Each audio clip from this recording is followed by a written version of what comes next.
Hurmatlı bizim kanalın kattalıçları, biz hazır Жаллабат обласынын Чаткал районунун Жаңы Базар районунда жайгашкан Идрис алейхисаламдын кадам жайына келдик.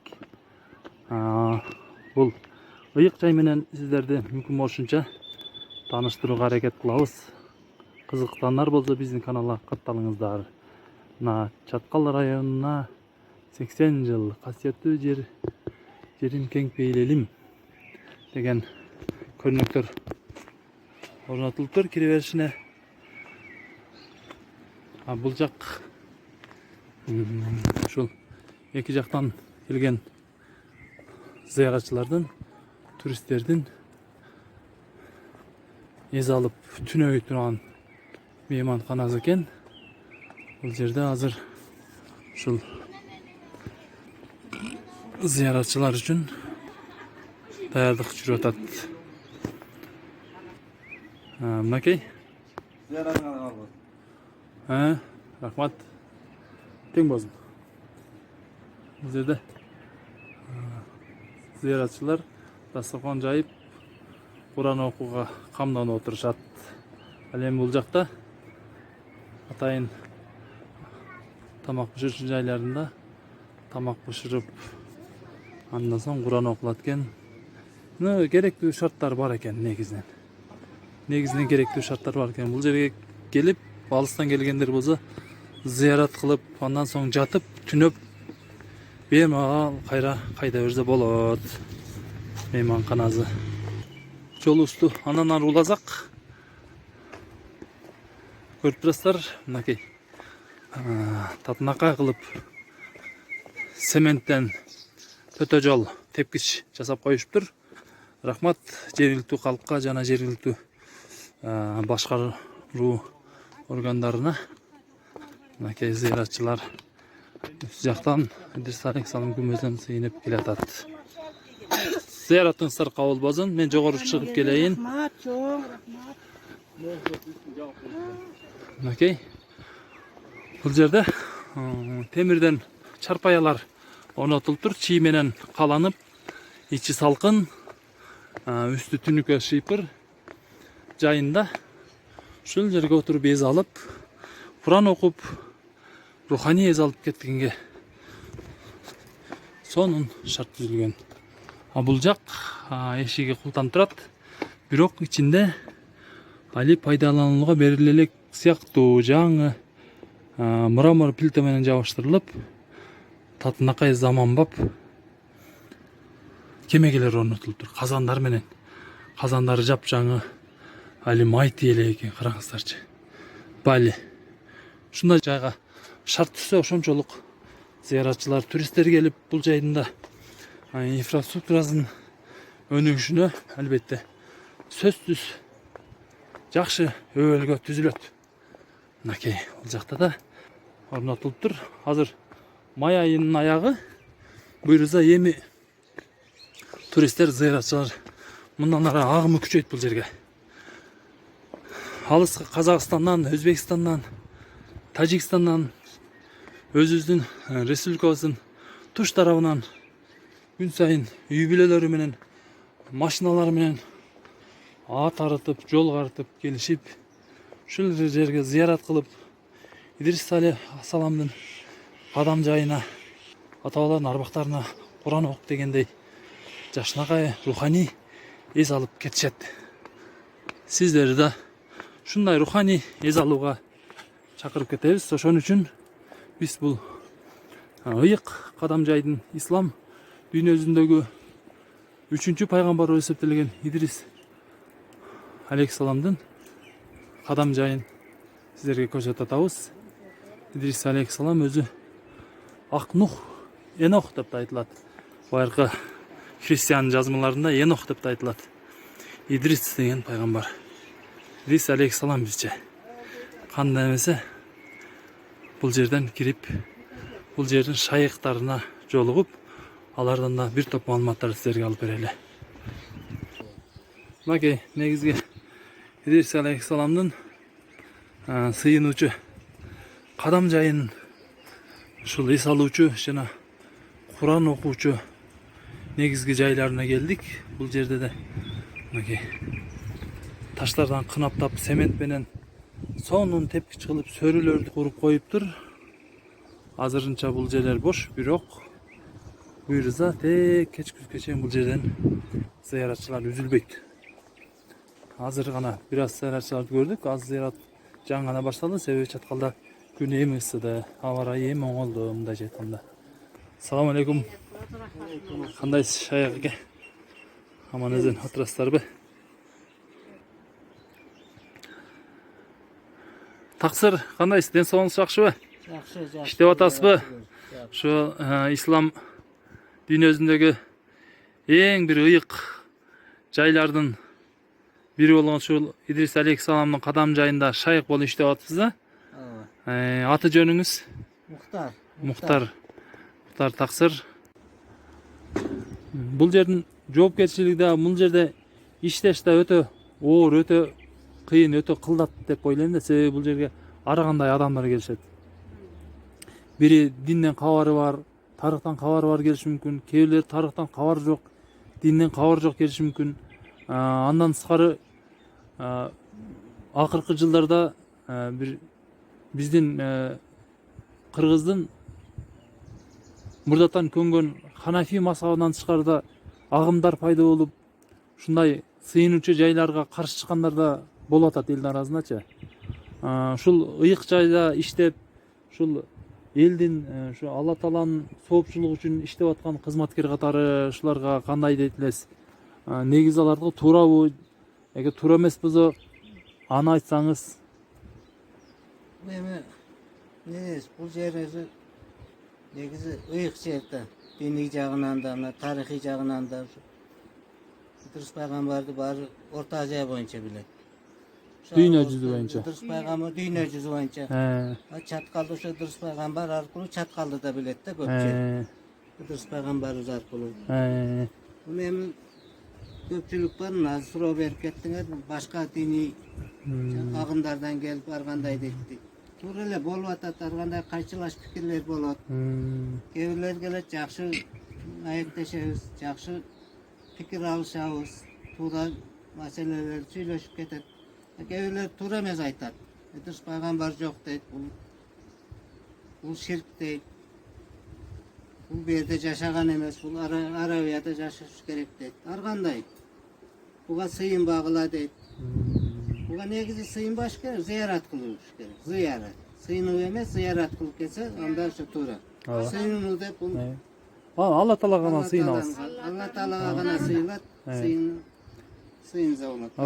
Эми Алла Таалам деп келип жерге зыярат кылып кетсе, зыяратта ушу таанышуу үчүн келет, билип, кабырлар менен таанышат. Ошон үчүн Куранлар менен ошон үчүн зыярат дейт. Сыйынуу деп болбойт эми. Идрис пайгамбардын өзүнө деп сыйынбаш керек. Алла Таалам үчүн деп. Алланын жолунда. Алланын жолунда деп. Ошондо ушуну кээрлер айтат, бул жерди талкалаш керек дейт. Туура эмес агымдар бар. Булар боюнча дагы мен эч нерсе дей албайм эми. Туура айтасыз. Негизи Мухаммед алейхисалам деле айтып кеткен экен, мен да окугам бир китептерденчи, эски китептерден. Ушул ата бабаларыңардын кабырларына зыярат кылгыла деген да. Бул жер деле ошондой мааниде да туурабы? Ошондой мааниде. Зыярат кылабыз. Бул пайгамбарлар негизи Алла Тааланын ушул адамдарга жиберген элчилери болгон. Идрис алейхисалам деле ошондой элчилердин бири болгон да, туурабы? Демек, албетте Алланын кулдары. Алланын кулдары ушулар болгон, ошотулар ушулар болгон. Туура айтасыз. Ошон үчүн бул жерге келип зыярат кылып, ата бабалардын арбагына Куран окуп кеткенин эч бир күнөөсү болбосо керек. Негизи ушу бул жерге зыяратка келгендер ушу Алла Таала үчүн келет. Алла Таала жолунда ата бабалардын арбактарына Куран окутуу үчүн кетет. Идрис пайгамбар үчүн деп эч ким келбейт. Ооба. Ошон эми ошон колдосун деп айтышат эми. Алла Таалам өзү жаратуучу да. Алла Таала Албетте. Албетте. Идрис пайгамбар бул жаралуучу. Ооба. Туура айтасыз. Сурап берет. Алла Таалага сыйынып ушу Идрис пайгамбар үчүн зыярат кылган адамдардан сурап берет экен да.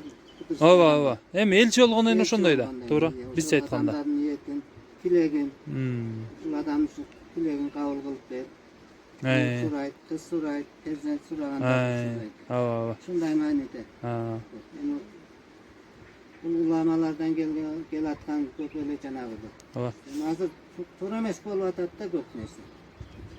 Туура айтасыз. Мынакей. Өзүңүз айтмакчы, бул жерге негизинен ушу Алла Тааладан суранып келет. Бул жер себеп гана. Себеп. Себеп. Негизи биздин тилекти аткаруучу Алла Таала болуп эсептелет да. Бул жерде ыйык булактар бар экен да. Ушул ыйык булактар тууралуу, ушулардын мааниси тууралуу да айтып берсеңиз да, мүмкүн болушунча. Бул булак, мынакей эмне деп аталат бул булак? Ошону айтып коюңуз. Эмне кандай дарылык касиеттери бар деп угабыз? Бул булакты эми бизде кандай эле Өзбекстан өтө катуу баалайт. Бул булактыбы? Дарлык жайы бар деп. Өзбекстан жакшы билсе керек. Темде ооба. Замзам суу менен барабар дешет. Замзам суу менен. Караңызчы, Асха таштын арасынан сызылып чыккан булак экен. Бул жерден ылдый агып түшөт экен. Бул жерден бул жерден теги чоргодон суу аз болот экен. Суу азайы деңиз. Замзам суу менен ушу ички аппараттарга дарлык жайы бар. Бул булактын, Бул булак. Бул булакчы. Абрахмат суу деп коет. Абрахмат суу? Рахмат суу дейт. Рахмат суу, Караңыздарчы. Быйыл суу аз болуп атат. Бunda дарлык жайы бар дейт. Таштын арасынан чыгып атканы караңыз. Мунун дарылык касиеттери бар экен да. Алыстан келип ушул сууларды алып кетишет да. Дарылыкка дешип. Атайын келгендерди мен өзүм көрдүм былтыр. Оштон келди бул. Эки бала келди.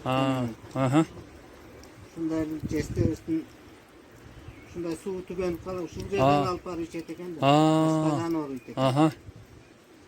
Суу түгөнүп калып түндө айдаган экен. Алып келгиле деп. Мына дарлык касиет. Ош жактан дедиңизби? Ушуну ичсе, Оштон. Оштон эки бала келди, машина менен, эртең менен келип эле сууду алып тез кайра келди. Ушул сууду ичсе гана база таш казаны. Ошондой деп айтышты, муну не кыласың десем ушундай. Касиети да. Атайын ушуга келдик деп айтышты. Караңызчы, чынында касиети бар экен да. Эми мындай айтканда айтат. Бул Касиети бар. урак ооруларга да жакшы. Ыкылас кылыш керек. Ооба, ишеним, туура айтасыз. Биринчи себеп бар. Алла, анан кийин Экинчи булар орточу себеп болгон. ооба. Анан ошону Кудайдын жаратылышы бул. Берген барлык касиеттери ушул болуп атат. Туура айтасыз. Келишип атат, Бишкектен алып кетип атат. Суданбы ушулдан? Ал жетпей аткандар канча дейт. Ушул сууга, Жакшы. Угушат да, Бири-биринен угат да, дарылык касиети бар экен деп туура айтасыз. Урматтуу мусулмандар. Урматтуу мусулмандар, Дурус пайгамбарды билип уккандар, бул жерге келебиз деп ниет кылгандар. Туура келсеңиздер болот, бизде эч кандай туура эмес жанагы жок. Бардык мусулманчылыкка ылайыкталган өзүбүздүн динибиздеги эле жолдор бар. Жерге келип зыярат кылууга бардык шарттар бар. Ылдыйда жатакана бар, жатуучулар болсо. Тамак ашкандар бар, товурлар бар. Жерге келип саякат кылып, зыярат кылып кетсеңиздер болот. Эч кандай тартынбастан. Бул жер Куран окулат. темир үкөк экен, култанып. Бул жерге ушул кайрымдуулук үчүн акча таштап кетет экен, окутучу. Зыяратыңыздар Алла кабыл кылсын дейт. Рахмат, тынч болуңуздар. Ылайым эле ушул зыяратчылар көбөйүп. Булар аркылуу башка аркылуу мусулмандыкты иштесеңер болот да. Албетте. Бир эле чуага иштей берсин, Зыяратыңар кабыл болсун. Рахмат, тынч болуңуздар. Зыяратчылар көбөйүп, Алланын жолундагы ыймандуу адамдар көбөйө берсин.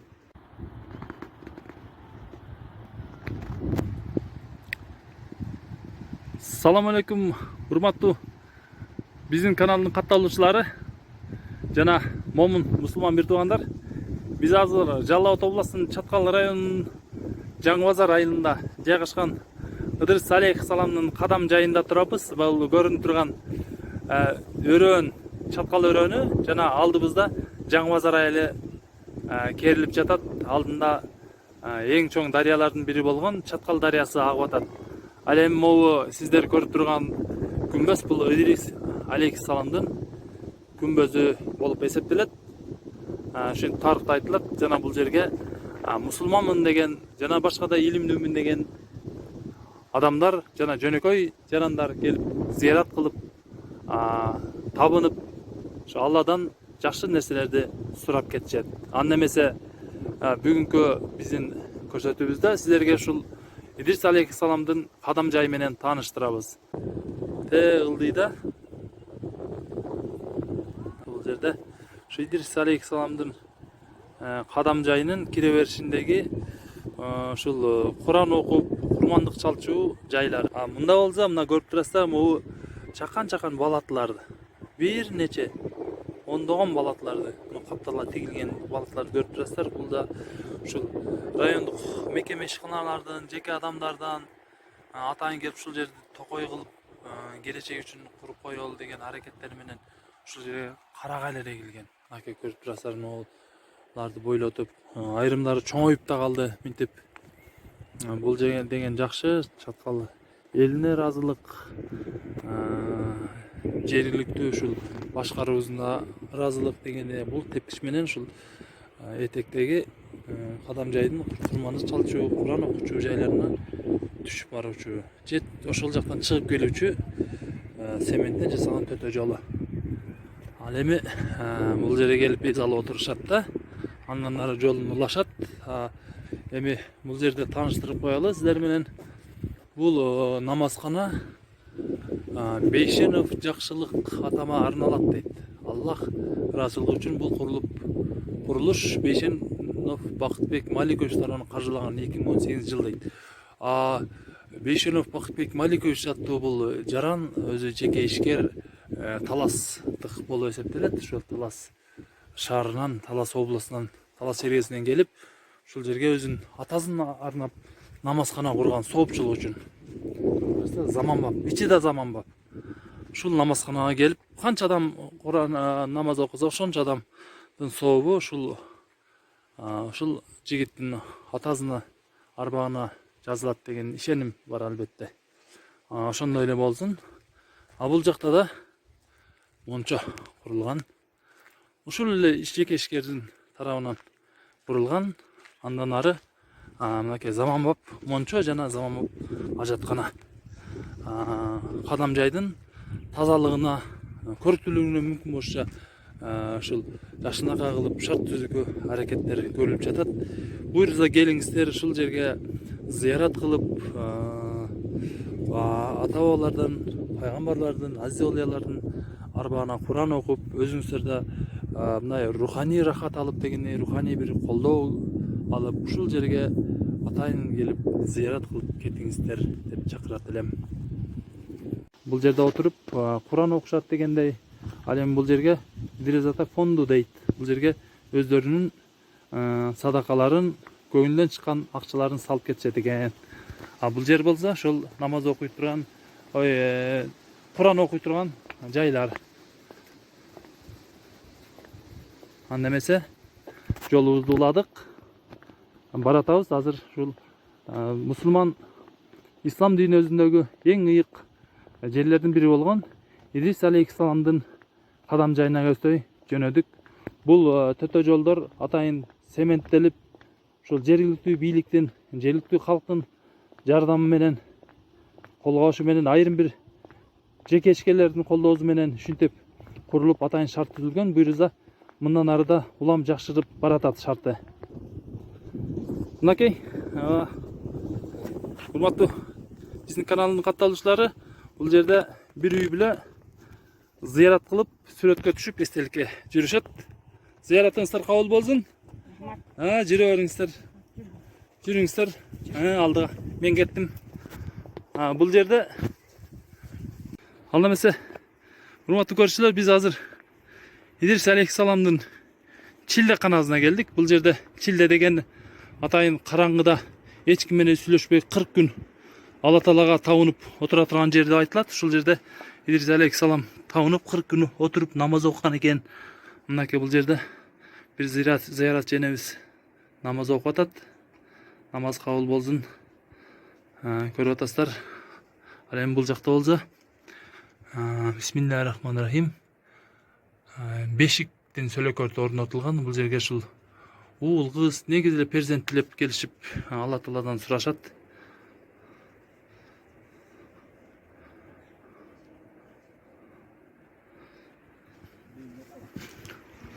Бул чилдеканага биз айткандай ушул Идрис алейхиссалам чилдеде отуруп 40 күн эч ким менен сүйлөшпөй караңгыда отуруп ушу Алла Таалага сыйынып Алла Таала менен байланышка чыккан дегендей. Бул чилдекана теги союз жаңы курулган кездерде атеисттер тарабынан бузулуп талкаланып салынган дейт. Кийин ушул дин жолундагы адамдар карапайым эл тарабынан кайра ушинтип 4 бурчтук формадагы кайра курулган. Бирок кирпичтери ошол эле мурдагы күмбөздүн кирпичтери. Бул кирпичтердин айтымында серкенин майына бышырылган дейилет. Себеби Идрис алейхиссаламдын күмбөзү биздин замандын 10-12 кылымдарына таандык дейт. Ошол күндөн бери кирпичтердин бир жерде кетилбей, эч качан нымга да сууга да эзилбей сакталып турат. Кана эми биз күмбөздүн негизги тарабына жөнөдүк. Бул тепкичтер аркылуу бул жакта Идрис алейхиссаламдын жана Идрис алейхиссаламдын кол башчысы болгон Ишхишпап атанын күмбөздөрү бар. Мынакей негизги күмбөзгө чыктык. Төмөн жакта зыяратчылар келатат, бир үй биле. Бул жакта заңгырап чаткал өрөөнүн этек жагы көрүнүп турат. Актоо тоосу, Жоо жүрөк деген чокулар, бийик чокулар. Андан ары Бешарал коругу, андан ары Ташкент, Өзбекстан борбор Ташкент шаарына түшүп кетет элет. Ал эми бул жакта Чандалаш өрөөнү керилип жатат. Андан жогору чаткал өрөөнү уланып кетет. Мынакей урматтуу достор, бул күмбөз. Мынакей бул жакта да зыяратчылар жүрүшөт. Мынакей Бисмиллахиррахманиррахим. Мына бул күмбөз Ишхишпап атанын күмбөзү деп айтылат тарыхта. Зыяраттан кабыл болсун. Бисмиллахиррахманиррахим кирсек болот. Ишхишпап атанын күмбөзү. Бисмиллахиррахманиррахим. Мынакей достор, биз азыр ыйык кадам жайдын биринде турабыз. Бул күмбөз да ушул 13-12 кылымдарга таандык деп айтылат. Илгерки стилде салынган. Мунун кирпичтери да ошол кездеги эң бышык кирпичтерден эч бир ушул канча кылым турса да 10 кылымдан ашык турса да эзилбей ошол бойдон сакталып келатат. Бул жерде да ушул бешиктин сөлөкөтү орнотулган. Мында да ушул перзент тилешип келип адамдар көп перзент болгондор учурлары бар. Бул жерде мынакей мул ташта эски араб тилиндеги жазуу бар.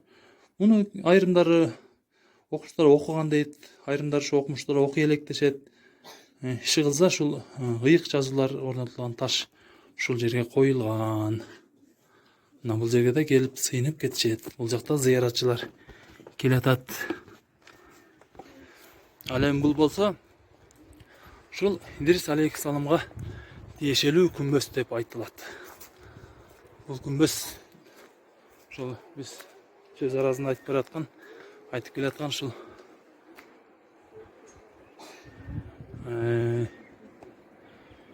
Идрис алейхиссаламга таандык деп айтылат. Бул күмбөз байыркы стилде салынган. Караңыздарчы, канча кылым өтсө да айрым гана бир аз гана бузулууларга туш келбесе, негизи жакшы сакталган. Бул күмбөздү Нол жерде жазылып турат. Бул курулуш Кыргыз Республикасынын Жогорку Кеңешинин депутаты Ташиев Камчыбек Кыдыршаевич тарабынан каржыланган 2011-жыл дейт. Ошол жылдарда Камчыбек Ташиев депутатка коюп, Жогорку Кеңештин депутаттыгына коюп, ушул жерге келип, ушул күмбөздү үстүн жаап, жаандан корготуп, көп жылга чейин дагы сакталышына жакшы шарт түзүп жаратканга, элге жага турган сооп иш кылган ал адамга да Алла ыраазы болсун. Мынакей зыяратчылар артыбыздан жете келди. Бисмиллахиррахманиррахим. Киребиз бул жага. Бисмиллахиррахманиррахим. Өзү жүрсүн. Алла. Алла. Мынакей мату. Бисмиллахиррахманиррахим. Алла таалам Алланын жолуна ушу жарандарса көрсөтүп коелу ушул ыйык жерлерди. Каалоочулар келсин. Келе албагандар ушулдан көрүп, мүмкүн келген насип кылып калар. Себеби ушул тиги исламдын негизги диний борбору Мекке, Мединадан кем калышпаган ыйык жерлердин бири. Мынакей зыяратыңыздар кабыл болсун. Бул тешик, шу күмбөздүн ичиндеги тешик. Кур'ан окулуп атат, токтоп турайлы.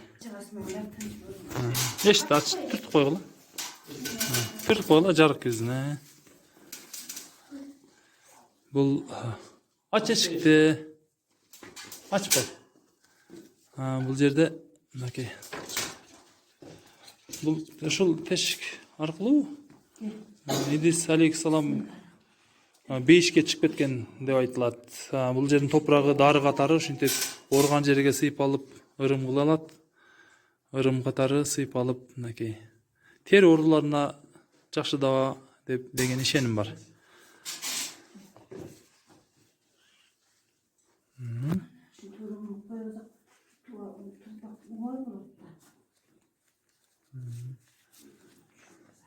Бул ак чүпүрөккө мынтип эшиктерди ачып койгулачы.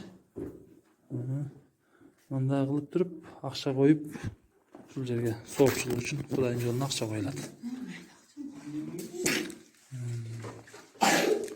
Бул турган түтүкчөлөр ушул чоподон жасалган. Ушул жерден Идрис алейхиссалам күмбөзүнө келген эски арыкты казуу учурунда ушундай карапа бекем бузулбай турган, сынбай турган ушул илгерки 10-11 кылымдарга таандык ушундай түтүктөр, суу түтүктөрү табылган, ушул жерге коюп коюшкан. Мынакей биринчи. Эшикти ачып тургулачы бирөөң. Эшикти ачып тургулачы. Ач. Бардығын Алла Таалам берсін. Алла Тааламның жолына Құран бардығын Алла Таалам шықын. Ели жұртуысы, жері суысты тыныштығын. Алла Таалам Қырғызстан ұстаман болсын. Үкім болышта иманды, инсапту, елге қайырымды болсын. Алла Таалам шықылып барлығы шу айдан айға, жылдан жылға, күнден күнге Алла Таалам дені солықтар менен шу жылдарымызды өткізе берсін. Аман тұра берейік. Балдардың өтіп, невре чеберелердің жақшылықтарын көрөйлік. Алла Таалам шықылып балдарымызға бардығына университеттеріне меккен болып, түп қазықтары меккен болып, Алла Таалам бардығына үй жайына береке, малы кәліне береке, бала шақасына береке, өмір ыстығына береке, дастархандарына, дамдарына береке берсін. Алла Таалам үй жайын асайыштар қылсын, аялдарына иман берсін, инсап берсін, балдарына иман берсін, инсап берсін. Алла Таалам берсін бардығына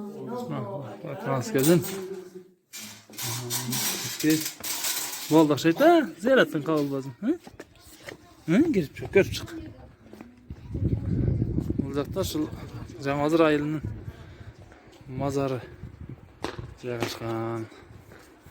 Мынакей, үрматтуу сенің каналыңа атқалушылары, күмбөз менен де ұчқай танышып шығыңыздар.